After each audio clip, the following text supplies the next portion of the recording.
Welcome na po sa atong YouTube channel mga katik. Ang natag-repair karon nga amplifier Sony. Ang problema ani way power. So giukab nato ni diri atong gitangtang ang mga bolts niya. Atong gitanggal. So pag nakauna-una ko mga katik nga testiran ako ang plug. Pero wala pa na ako ninatiwas og ukab. Grabe ka lisod ang pag-ukab ani kay bolts. Nya akong nabantayan na testiran sa siguro nako ning plug niya AC cord kay basing mo pa ni daot. Sus pag tester nako mao day daot. Pero wala mo kabantay ani mga katik nga basta yung ani nga plug kita mo yung ani kani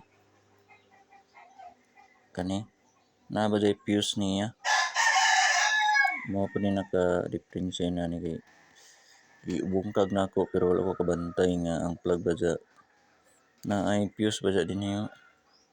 So pag tester nako kani ini og diri wala ang kani o kani pikas naa. So pagtangtang nako diri naa ba fuse ang fuse niya maoy ning buto ang fuse testingan to ka ba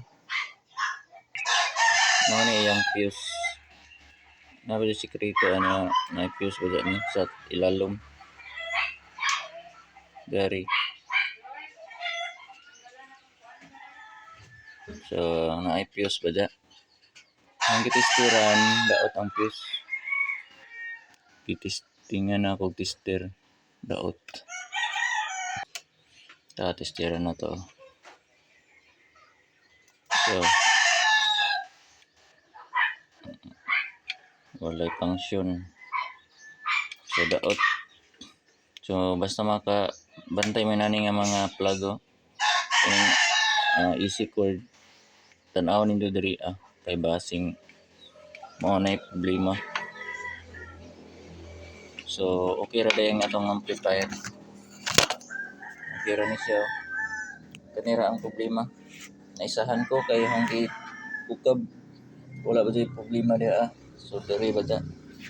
Adi sa ninyo ukbon inyo sang testiran diri nga side.